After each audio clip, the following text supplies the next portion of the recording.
Welcome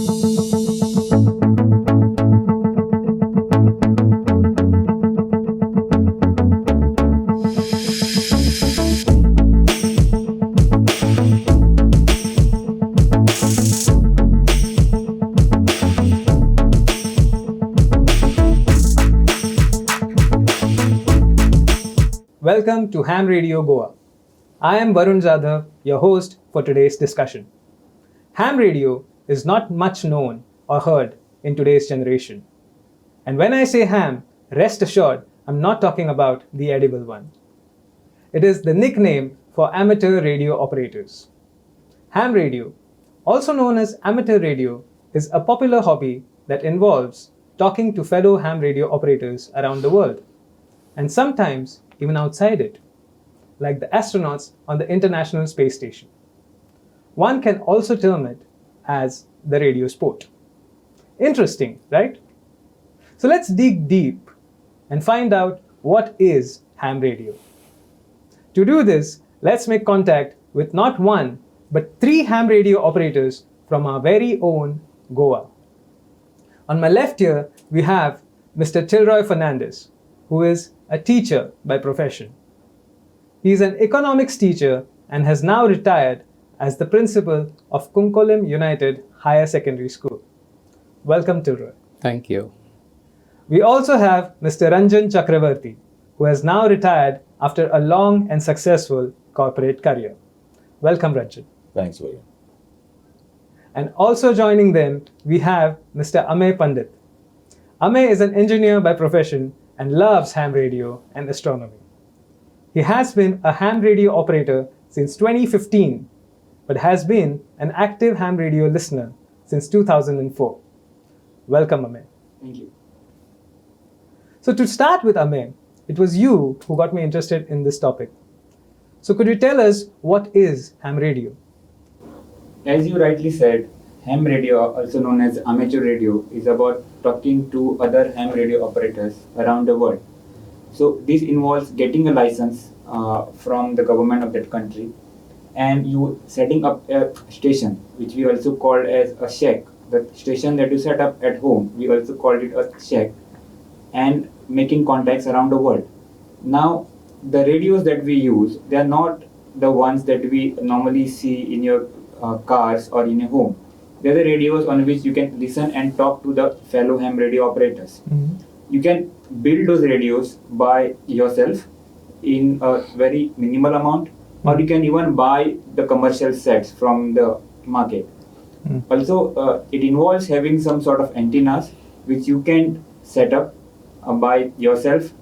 And to be frank, you don't need to have a technical knowledge as such, or you don't have to be from technical background to know about what you use or what you do in ham radio. You already learn it as a part of the hobby. Mm-hmm. And it's a very interesting thing that you can even make contacts with the astronauts on the International Space Station. There are certain astronauts who are also ham radio operators, and in their free time, they listen to the ham radio bands from the space station. And when the station is passing above you, and by luck, if you are able to if you know that the station is passing above you and you can give a call, there is a good chance that you might be able to have contact with them. So, yeah, that's a short intro, I would say, for the hobby. Fascinating. Well then, Ranjan, coming to you, we call this a ham radio. So what does ham mean? Well, Varun, ham radio has been a hobby essentially, and therefore it's pretty much like amateur actors, so who are known to be, hamming into onto the stage. There are, however, other interpretations from other people. None of them have a definite genealogy saying that, okay, this is where it came from. So it's like some of us would like to call it as helping all mankind.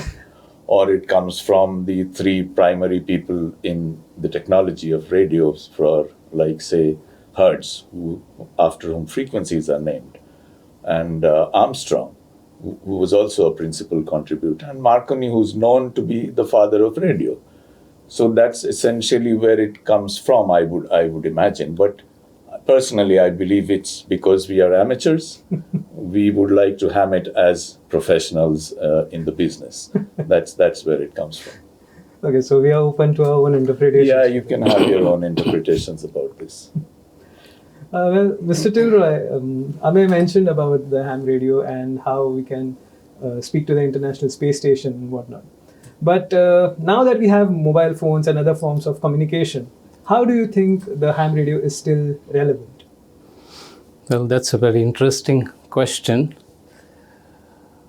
In the case of mobile phones, you need a lot of infrastructure in the form of towers, in the form of power supplies, in the form of equipment. And in case if there is a natural calamity and if there is a breakdown, the whole communication systems will stop. In the case of ham radio, the expenditure is not so much. You don't need all that infrastructure. You need a radio set, you need a power supply, and that power supply can be as small as a car battery or as a motorcycle battery, or you can even use solar power. And transmission is through, not like mobile phones where you need a tower at every place. Here the transmission is through using the ionosphere.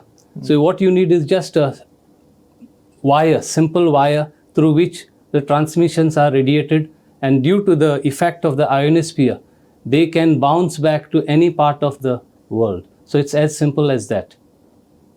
Okay, but now with the mobile technology, with the satellite communication coming into it, do we still need the ham radio? Well, that depends. We have what is called as a STEM concept today in India, that is STEM, science, technology, engineering and mathematics. Now, children who are into ham radio, it can actually promote this STEM. And even in terms of natural disasters, when all your other communications break down, it is the ham radio which is normally used by most of the countries, like the hurricanes in US or in even in India. At the time of floods, it is the ham radio operators, because they can set up their rigs very quickly. All that they need is a radio, a power supply or a battery, and some wire, and they can set it up and they can monitor the disasters. Okay. So it does play an important It does part. play. Well, Amey, coming to you then, who can be a ham radio operator? In India, anyone who is above 12 years of age can be an ham radio operator. He or she has to apply for the examination first. So the examination in India are conducted by WPC, Wireless Planning and Coordination Wing of Government of India. But they have their local offices around the country in various states. These offices are called as wireless monitoring stations. In Goa, it is at Tilroy. Now, after COVID or during the period of last 2 years, the things have drastically changed and the application process have become online from a total offline process. So apart from the examination, the filling of the forms for application as well as for the license has to be done online. Now, once you apply for the examination to your nearest center, let's say in Goa it's for Tilroy, they will declare the date of the examination and the examination will be conducted in their premises. Now, if the number of students are more, in that particular scenario, they can even ask the particular school or college to have the examination at their centers, of course under the supervision of WMS. Now the examination or the license categories are of two kinds: restricted grade and general grade. Restricted grade is like the simple one, wherein in the examination it's a multiple choice questions. For restricted grade, there is limited syllabus that you have to answer within say 30 minutes. And for general grades, there is like additional syllables plus Morse code test that you have to give. When I say syllables, it is not like something like engineering sort of thing. It is a simple 12 standard physics related questions that have to be answered, like about resistors and basics of electronics. Also, the examination is divided into another category of rules and regulations.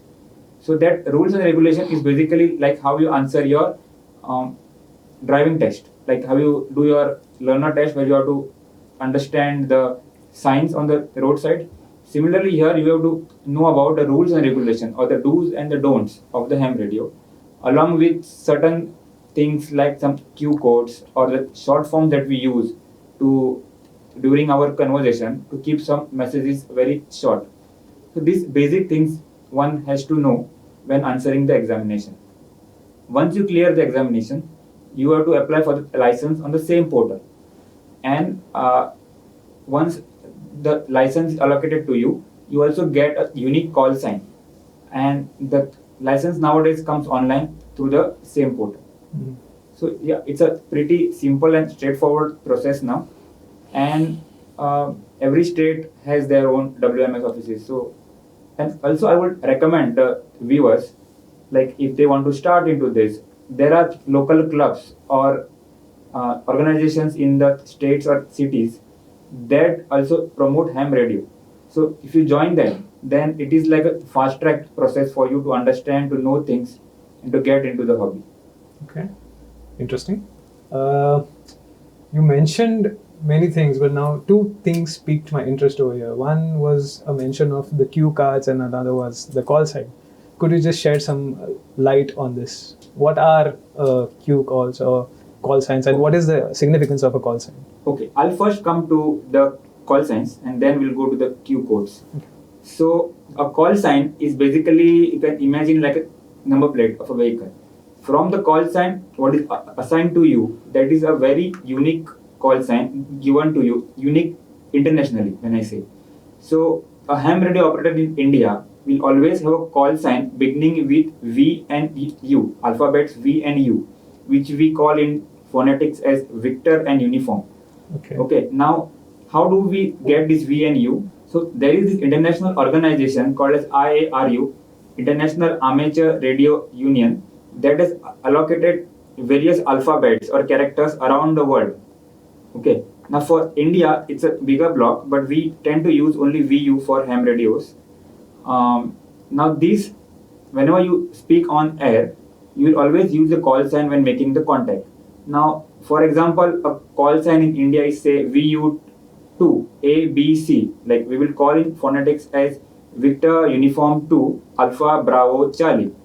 Now, when we say that, the other person immediately knows that this person is calling from India because there is V and U in the beginning. Now, the number 2 or 3, that is depend upon the country. Now, in India, a 2 means general grade license and 3 means a restricted grade license. Now, the numbers can be country or government specific, so it may not be same for other countries. And the last 3 alphabets, which is the suffix, those are 3 random numbers, and you will get those based upon whatever is available in the pool or whatever is available for you when you apply for the license. A ham radio operator, let's say from Dubai, will have a call sign beginning with alpha 6, A6, 5, and then ABC. They have their own number and then the 3 suffixes. So this is how the call sign system works, and it is very important that we use our call sign, the ham radio operator use their call sign while making the contact. Now coming to the cue codes, cue codes are basically short forms of certain definite fixed questions. Like for example, QSO means a contact between 2 ham radio operators. So when I say I had a QSO with Mr. Tilroy, for example, then I had a contact with him on air. Okay. Q code for say QSL is like a acknowledgement that the contact was made, or it is like we had a contact. It is like it is some sort of an acknowledgement of the contact. Similarly, QRT means like going offline. So these are the short forms that we use. This short form originally came from like telegraph systems. They were also widely used in aviation as well as marine, there are certain additional call signs in their terminology, but we only have a subset of those in ham radio because we don't need like for what is used for marine or aviation. Okay. Yeah, so that is the Q codes, and questions regarding these Q codes do come in the examination. Okay. Ranjanji, listening to Amey, there seem to be a lot of regulations and there is a need of technical prowess. I hope the viewers are not scared by this. Is there a need for any technical background or any education that is Well, required? really to take no. this up? Really no. I mean, you don't really need to be technically qualified. Do you need to be an engineer? No. Do you need to know electronics to a far greater depth? No, not really.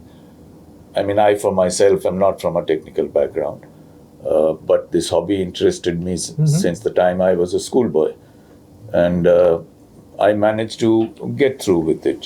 So you really don't need to be technically qualified. What you do need to be is technically inclined and interested. Because when you are technically inclined, then you would make the effort to learn what is necessary for it, and that necessity is limited to amateur radio, really. Can you expand on it? Of course you can. The need to know about regulations is the need to be, a participant in a civil society, because if you do not follow rules and regulations, then you just create a mess in the environment that you operate in. So amateur radio is a community of people. Now, if that community has to live and grow successfully and live in harmony, then you do need to follow rules. Therefore, these rules.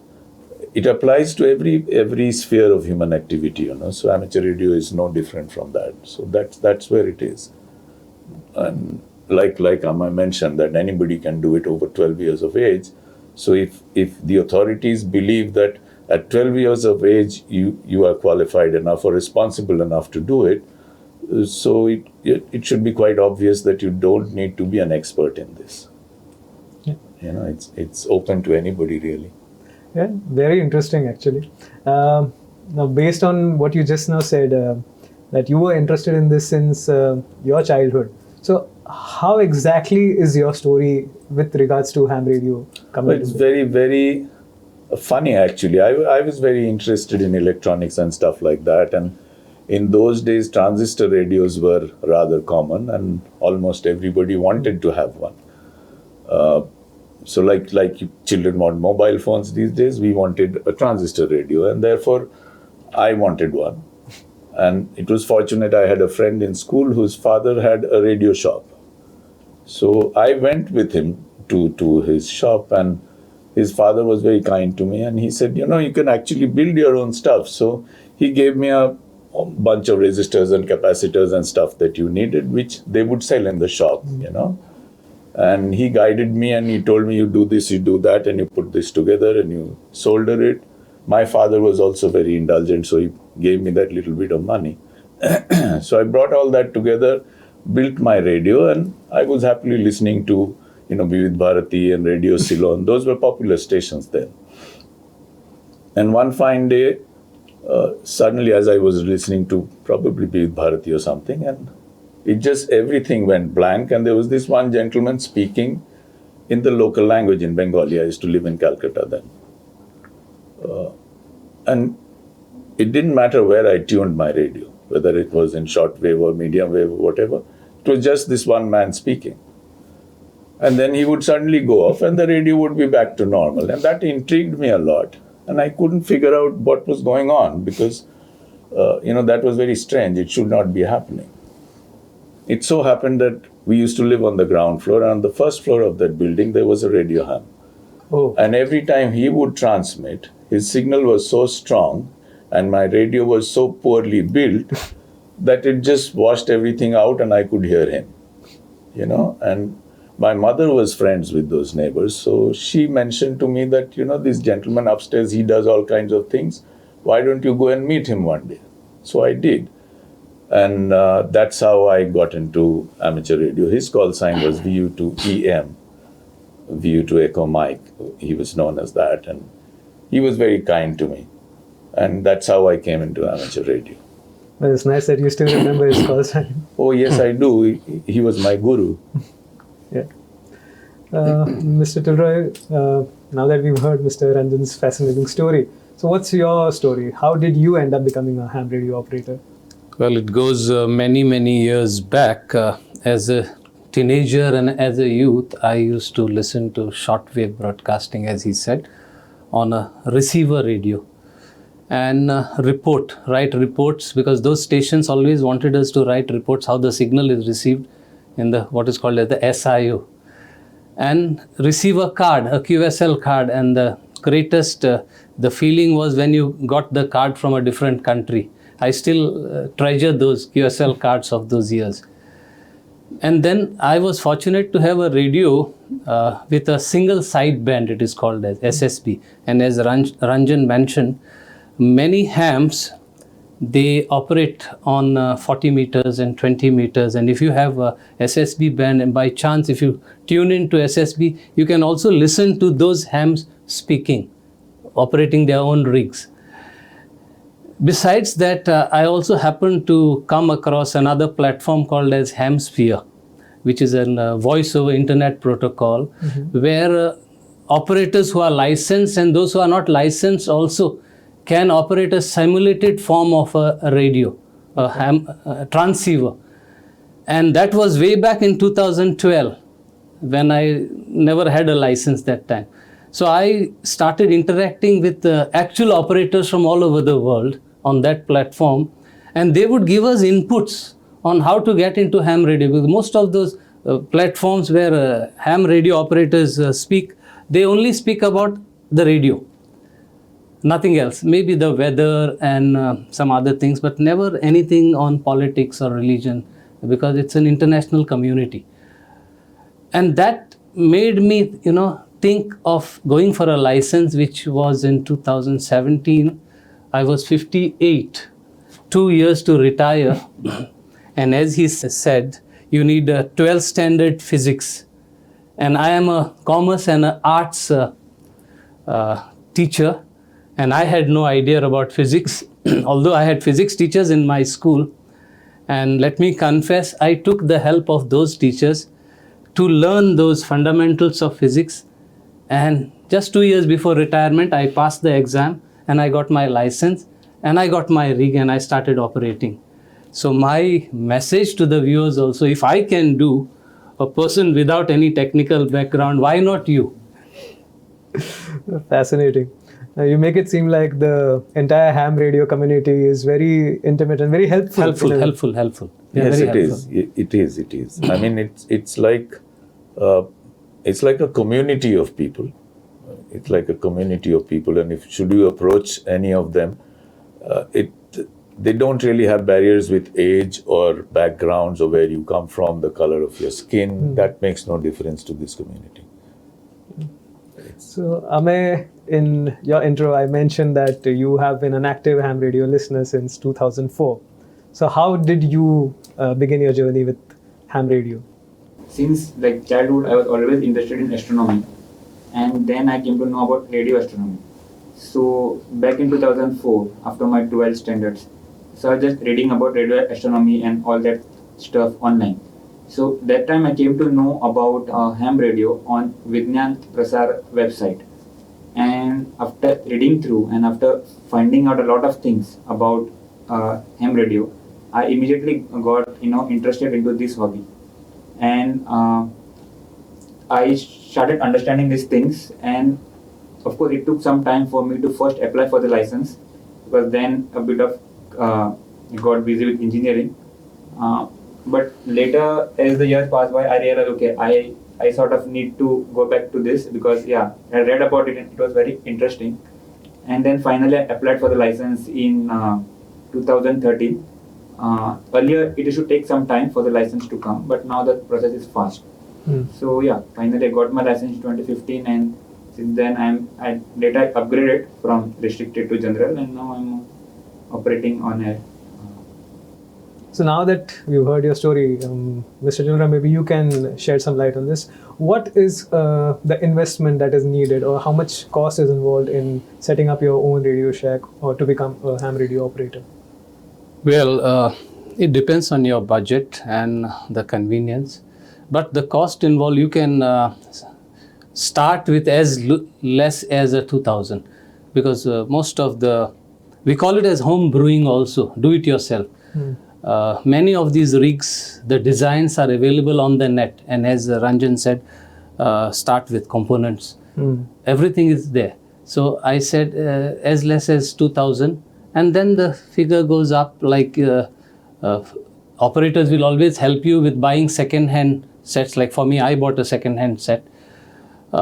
You can go up to 20,000, and then the sky is the limit. It's like, passion. Some may have one rig, we call it as a rig, that transmitter cum receiver is called as a transceiver. Some may have, like Ranjan has got 4. Yeah. Like you may ask me, why you 4? Like I have only 1. So it depends on, finally what matters is the message, the communication. If from place A to point B it reaches, that is fine. So the amount you spend depends on your passion, but you can do it for as little as I mentioned, 2000, starting with what they call as handy, the very high frequency, the VHF. That is how they start with. And then you can go for a high frequency or HF rig. And then there are rigs which are, much higher than that, but it depends. So it's not expensive to get into the hobby. Okay. So Ranjan, now Mr. Tilroy has opened your secret. You have 4 rigs at home. So why do you need 4 rigs? What do you do with the 4 rigs? When I started off in 1967, that was many, many years ago, in those days, there was no way to buy a commercial ready-built equipment in India. They were available in the US, they were available in some countries in Europe, but they were not available in India because of the import regulations and stuff like that. And there weren't too many radio hams in the country at that time as well. So we made our own. We made everything at home by ourselves. So like he mentioned, home brewing, that's an integral part of the hobby. So for a lot of radio amateurs, home brewing is the passion. That's where you get your thrill from. That's where you get your enjoyment from. And at that time I was a student, so I had no money. And I promised myself that when I have money, when I am able to afford commercial rigs, and when and if they become available in India, I will have a few. Today I'm able to do that, so I have 4. But do all 4 of them do the same thing? It's a yes and a no. It's the difference between, say, the mobile phone with a camera, which can take pictures, and a professional camera which also takes pictures. But the difference is what you can do with your mobile phone camera and say a Hasselblad camera, which is a professional, is huge. Do they satisfy a need? Yes, they satisfy a very personal need. So with my equipment, there's some equipment that I can use just to do a communication by SSB or on Morse code, on CW. There are digital modes that we operate on. Some of them are capable of doing those, some are not. There's a question of power, of how much power you want to transmit at. So low power rigs generally are less expensive. More powerful rigs are more expensive. More technically savvy rigs, which are able to filter out signals from very, very difficult conditions, are obviously more expensive. So that's essentially the difference. So I have a couple of high power rigs and a couple of really low power rigs where the thrill is seeing with how little power, how far can I get. Okay. To give you an example, I run a digital mode, which is fairly common these days, and I've been able to make a contact from Goa to Ecuador. Oh. Ecuador is on the other side of the planet, in South America, and I ran just 3 watts.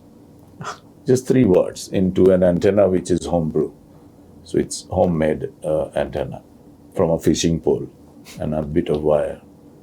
So the thrill is in the variety of the whole thing, of the equipment, of the variety of stuff that you can do, because it's a vast, vast field actually. That's where it is. Just to answer Tilroy's question, why do I have 4? And to answer your question, that's why I have 4 of them. Will I have more? Yeah, maybe, yes. I have a handy too. I have a handy too. And I bought that because it seemed so inexpensive to me. I bought it for, I think, 3,000 rupees or something like that. It's not a great radio, but it's good fun. It's good fun. Amey, it looked like you wanted to add something to this. Yeah, so when he talked about that 3-watt spin, look, I'll just want to add something. Like when I started into this hobby, I actually built my first 2 radios myself. Okay, and they were only for voice that time. And during one of the weekends, I was hearing some stations from US and Samoa. Samoa is an island in Pacific. Okay, which is around 11 to 12,000 kilometers from my location, say. So I was able to make contact with them using this home built radio as power as low as less than 10 watts. Okay, and and that was a voice communication. So with voice communication, that much power is another challenge to make. Same night, I made a contact with Canada and US. So it was very thrilling that, okay, the radio that you make, and I did not even box them. They were just lying, the pieces were lying on the table, and I just used them and made contact around the world. And that was very thrilling that, okay, that made me encourage me to build another one. And yeah, that's the thrill of that radio. Yeah, you mentioned the thrill of this now. What's thrilling for me specifically is the contact with the International Space Station. So how do you do it? Is it like Earth to ISS? Yeah, so as I mentioned about the call sign earlier, now let's say nowadays there are apps, mobile phone apps or on internet, you can check when the ISS will pass above you.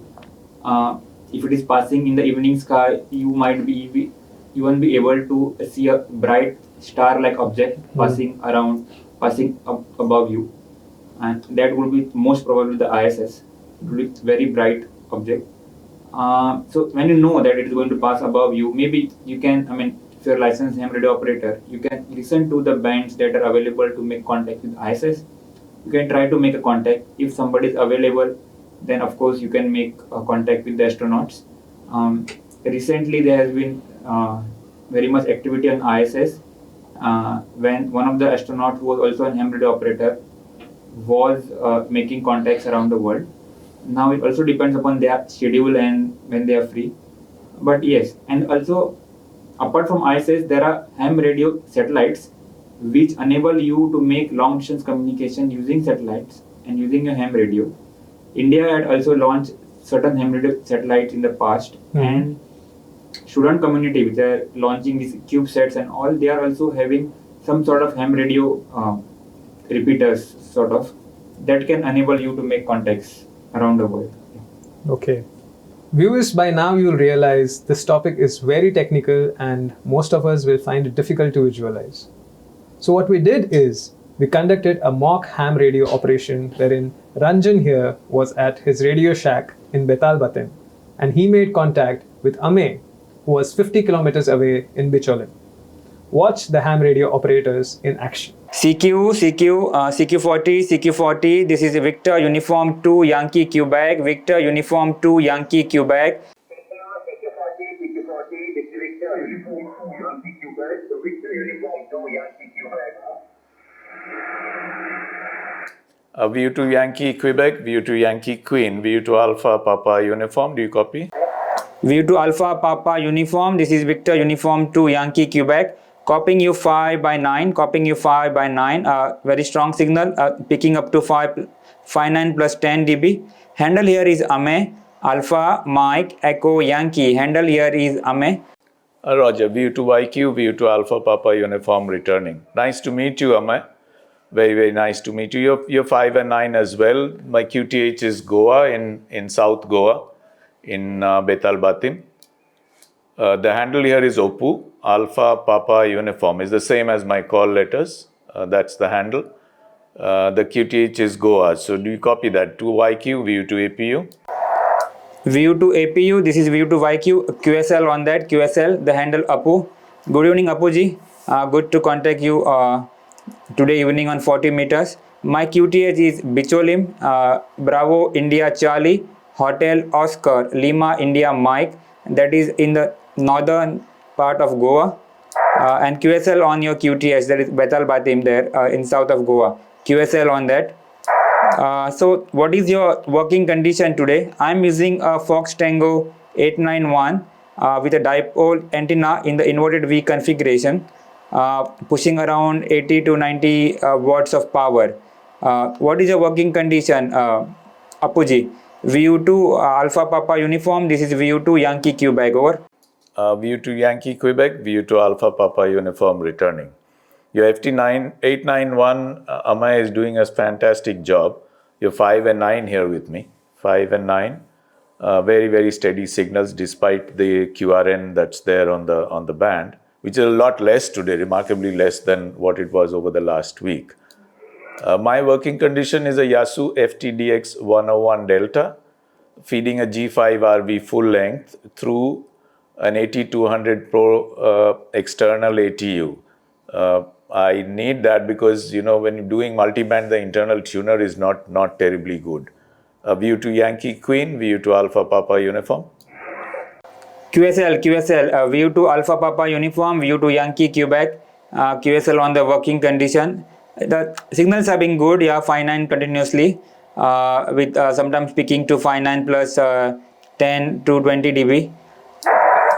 That's good. The internal tuner should work fine. Maybe sometimes the waterlogging in the antenna can cause issues, but that's okay. You can check it up. It could be because of the fog or something. Thanks for the contact. Apuji. And see you down the log.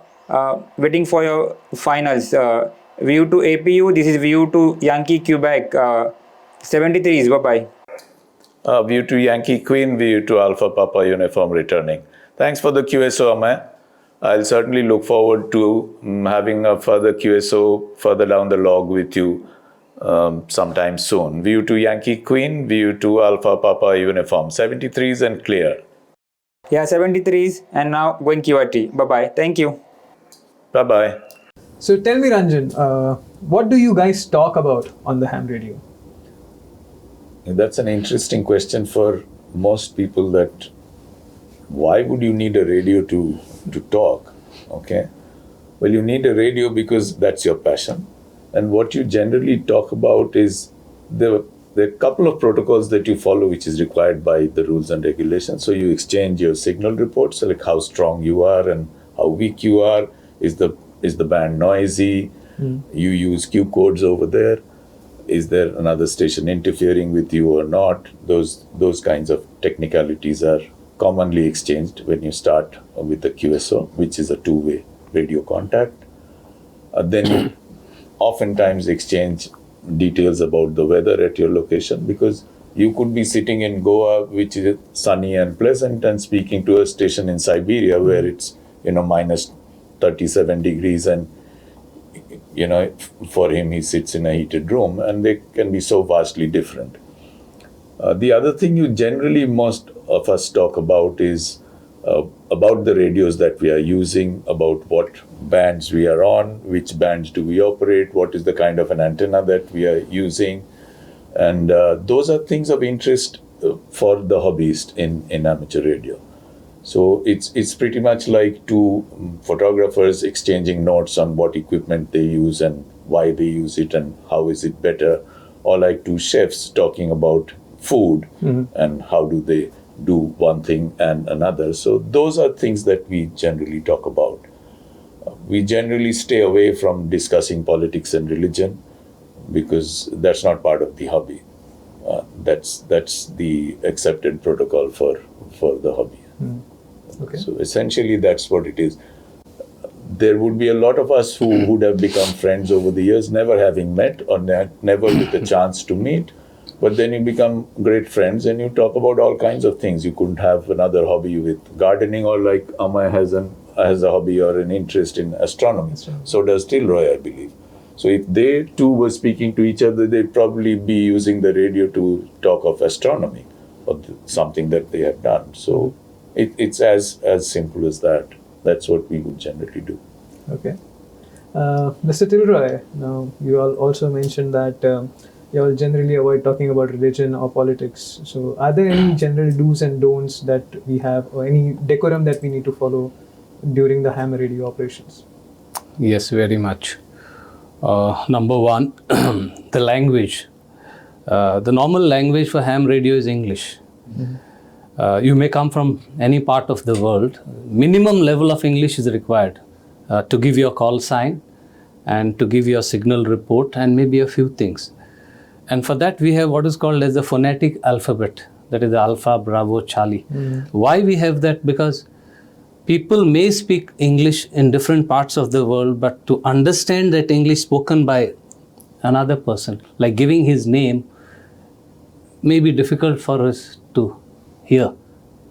And that is why we use phonetics. So if I want to give my name as Tilroy, the person at the other end of the planet may not understand properly. So I have to say Tango, India, Lima, Romeo, Oscar, Yankee. Now, if I use phonetics, he understands it better. That is one thing. As you said, what we talk. Secondly, protocol is very important because when the band is open, the frequency, it's a 24-hour thing. Like I may be sitting here in Goa in the morning, and in Canada it might be something else. In Australia it may be afternoon. And there might be many people who are listening on the same band at that time. And since we don't see each other, it's only the audio, there can be a mess. It's called as a pile-up if everybody starts speaking at the same time. So we have what is called as protocol. We use our call sign and we call out what is called as CQ 3 times. CQ, CQ, CQ. Then I give my call sign like Victor uniform number 3, Oscar uniform key back. Calling CQ and I say standing by. I stop.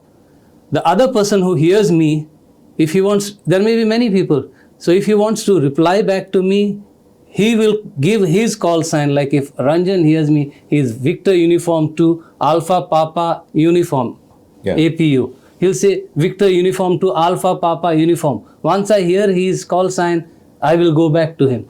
Victor uniform 2, Alpha Papa uniform, please continue. When we finish the conversation, we always say over, VU3 OUQ, over to VU3, VU2, APU. So when I say over, there may be 10 other persons all over the world listening. They will not interfere.